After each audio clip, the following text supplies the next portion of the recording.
So we are at the Visitor Center in Amicalola Falls. In any situation, it was the kids rallying around saying, no, like we set this goal, like we've got to do it. We've got to make it. The Mertens family returned from hiking the Appalachian Trail. David and Sally Ann, their children, Abigail, Madeline, Naomi, Gideon. For David, this was his childhood dream. Having that dream as a high schooler, you've always pictured doing it yourself, like just solo. So to have, my wife and kids come along was just the fulfillment of that dream, made it even better.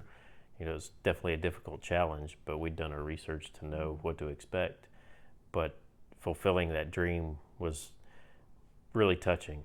Just seeing all the people out on trail, because the main age ranges are like just out of college or you're retired, because that's when most people have the ability to do it. So it gives you an appreciation for the fact that our parents worked so hard to make this possible as a family, because I know not a lot of people have that opportunity. And just having all four of us work ahead in school for 2 years and be able to take that much time off to be together and do such a huge thing like that was really cool.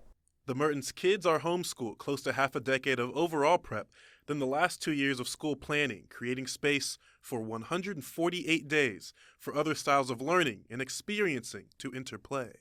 Ooh, it is a blustery morning with the wind chill somewhere in the low 20s. The trail is a very unique ecosystem in terms of community, so everyone's incredibly supportive. We all have a common goal, and so all the peripheral stuff kind of falls away. We're all here to get up these mountains. When we would get to a campsite, we knew that anyone else that was there had dealt with the mosquitoes that day, had dealt with that awful water crossing or that big mud pit we had to navigate or whatever. And so it allowed relationships to form very quickly and very deeply.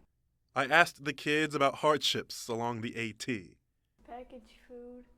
Packaged food. You had to overcome packaged food. So it has 20 grams of protein. We needed the protein, but we all grew to despise them by the end of the trip. Just like, why? Let's say the flavor is cookies and cream. Mm-hmm. It's supposed to be cookies and cream, but they put peanut butter in it for protein. So it's just not what yeah. It's an interesting flavor. But an essential. Yeah. I think the challenge of being away from our friends and family so long and having to once we got past North Carolina, keep hiking farther away from home, knowing that eventually we would be able to go back, but it just felt wrong to keep going. So I would say the same as her with people, but something further up on trail would be all the routes in Maine. And so they were not in the ground, they were off the ground and raised up. And so knowing that I have so much more strength and I can go faster right now, but we were going really slow, and which was hard for me. The six-pack hikers, also a faithful family, this wall of patience Naomi speaks of, her dad knows where to guide her. I think one lesson the trail taught us, or at least me personally, was just how temporary pain and discomfort is. And there's a verse in James, count it all joy when you encounter trials of many kinds, knowing that it produces patience. And I think we saw that in terms of knowing that trial for one day is enough. We don't have to worry about tomorrow and what it's going to bring. What we're going through right now, is just temporary. It might be, we have a hard time dealing with the bugs or with the heat or, with a water crossing or whatever it might be, but it's temporary. Like that discomfort's not going to last forever. About those bugs. Somewhere in Massachusetts, we were being chased up hills by mosquitoes. And that was really difficult mentally because it's a steep incline, you're working your way up it, and then this swarm of mosquitoes just descends upon you and you're just smacking them, so you can't really use your trekking poles, and it's just so hard. That sounds chaotic. It's just going up the hill. And the heat. Later, when we were up towards the last 3 states, I got heat exhaustion on a mile and a half from camp.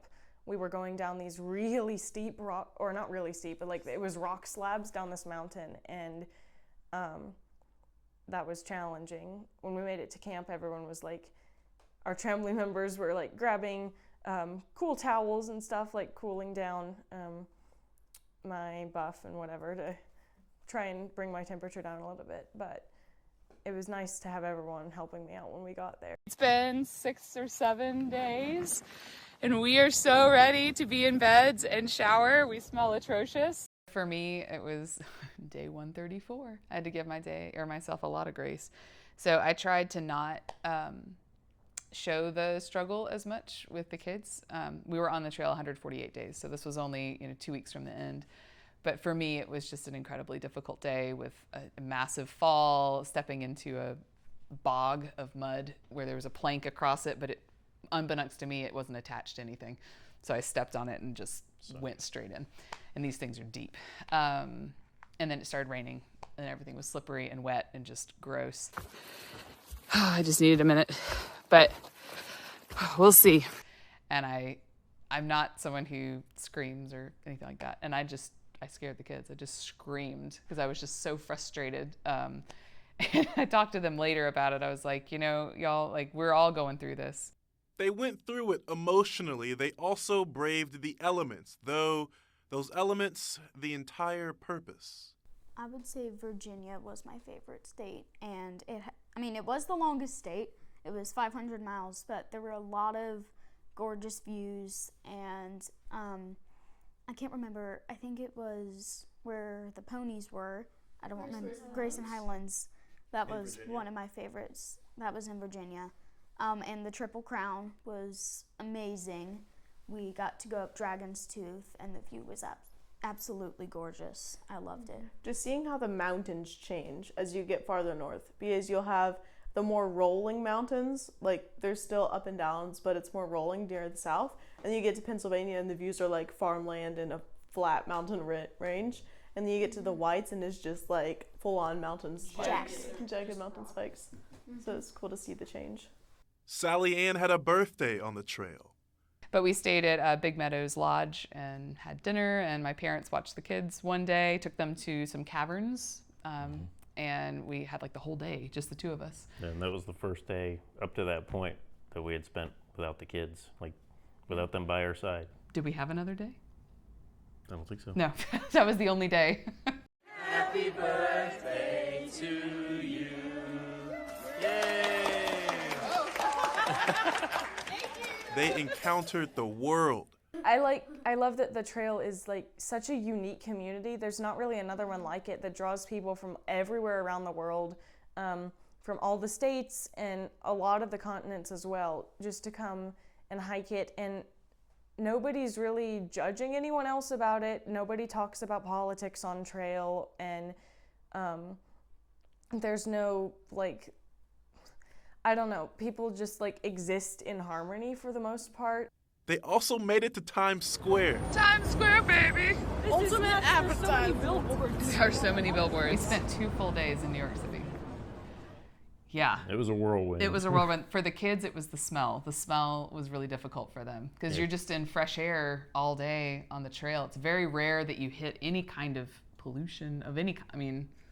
Other right? than the smell of day hikers. Well, okay, that's its own brand of pollution. But that was fine. The smell and the noise, and then the speed that everyone was moving all around us was it was a shock to the system, I think. Yep, it was. A moment for the summit, Mount Katahdin, known as the greatest mountain. It's summit day. It is day 148. How you doing? Good. It's a little chilly this morning. It was a bit surreal walking up, because it's a 5-mile climb from where you camp up to the peak. And so you've got plenty of time that morning to be thinking about and anticipating it. But then by the time you get there, it's like, am I actually here? Like, did we actually arrive? Because you can see the sign for a little while. Not a long time, maybe 1/10 of a mile, maybe. But it's just like, I can't believe it, because I started crying. I couldn't believe it was right there. Like, and all my kids were right there with me. I'm like, how is this possible, And I don't know. Were we not just back in Georgia or Virginia or New York or, how has it been long enough already to be here? Yeah. Like you reach that climax moment, and that's kind of what it felt like. But getting to the top of whatever and just celebrating and just being able to say, like, guys, we're so proud of you. Like, who else do you know that's 9 years old, that's 11, 14, 15, that is doing this, Like, be proud of yourselves. Y'all are rock stars. Yeah, my thought would be, we got to fully appreciate just how beautiful America is, not just the landscapes, you know, the Rocky Mountains of New England or the deep forests that we walk through and farmland and, you know, the southern, you know, rivers and water, but also the people, you know, like we've already touched on the community surrounding it, but, you know, firsthand learning experiences for the kids. I mean, they were exposed to international, you know, in a way that I couldn't have anticipated. People from Germany, Australia, Scotland. I think South Korea. Yeah. But to get that exposure while walking, human powered, like relying on nothing but your own courage and determination is something that we'll carry with us for a really long time.